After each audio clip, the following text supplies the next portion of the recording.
warahmatullahi wabarakatuh. Perkenalkan, nama saya Lana Lawrence dengan NIM 24086154. Saya dari Prodi Pendidikan Jasmani Kesehatan dan Rekreasi.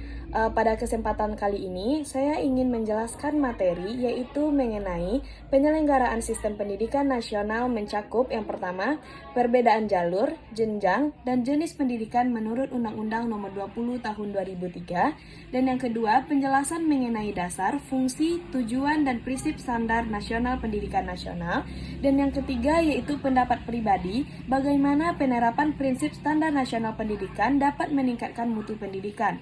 Yang pertama kita masuk ke dalam perbedaan jalur, jenjang, dan jenis pendidikan menurut Undang-Undang Nomor 20 Tahun 2003.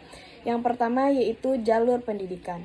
Jalur pendidikan adalah wadah atau arah penyelenggaraan pendidikan yang dilalui peserta didik. Berdasarkan pasal 13 Undang-Undang Nomor 20 Tahun 2003, jalur pendidikan dibagi menjadi 3, yaitu yang pertama pendidikan formal.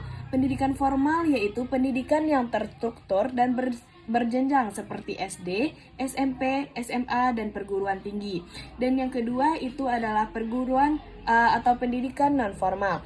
Pendidikan di luar sekolah formal, misalnya kursus, pelatihan, PKBM, atau pusat kegiatan belajar masyarakat. Dan yang ketiga yaitu pendidikan informal. Pendidikan yang terjadi dalam keluarga dan lingkungan, seperti pembelajaran dari orang tua di rumah. Selanjutnya yaitu jenjang pendidikan. Jenjang pendidikan adalah tahapan pendidikan yang berkelanjutan sesuai tingkat pembelajaran peserta didik. Menurut Undang-Undang Nomor 20 Tahun 2003 Pasal 14-18, yang pertama itu ada pendidikan anak usia dini atau PAUD, yang kedua ada pendidikan dasar atau SD, yang ketiga ada pendidikan menengah atau SMA, dan yang keempat ada pendidikan tinggi seperti universitas, institut, politeknik, dan akademi. Selanjutnya kita masuk ke jenis pendidikan. Jenis pendidikan di sini adalah kelompok yang didasarkan pada kekhususan tujuan pendidikan.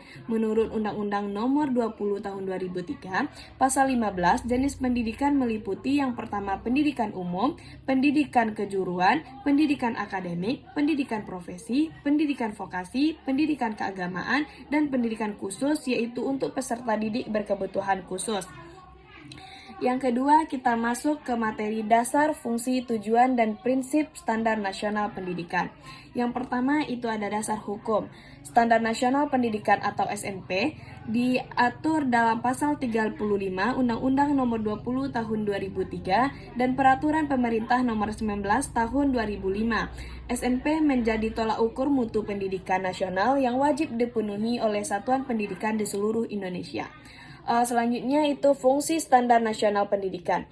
Fungsinya yaitu sebagai dasar perencanaan dan pengendalian mutu pendidikan, dan yang kedua menjadi acuan dalam pengembangan kurikulum, tenaga pendidik, sarana dan evaluasi pendidikan. Dan yang ketiga mewujudkan kesetaraan mutu antar daerah dan jenjang pendidikan. Selanjutnya yaitu tujuan standar nasional pendidikan. Yang pertama tujuannya yaitu menjamin mutu pendidikan nasional agar sesuai dengan kebutuhan pembangunan nasional. Dan yang kedua menjamin pedoman bagi satuan pendidikan dalam meningkatkan kualitas pembelajaran dan lulusan. Selanjutnya ada prinsip-prinsip standar nasional pendidikan. Prinsip yang pertama yaitu kesetaraan mutu di seluruh wilayah Indonesia. Dan yang kedua fleksibilitas atau dapat disesuaikan dengan kebutuhan daerah dan satuan pendidikan.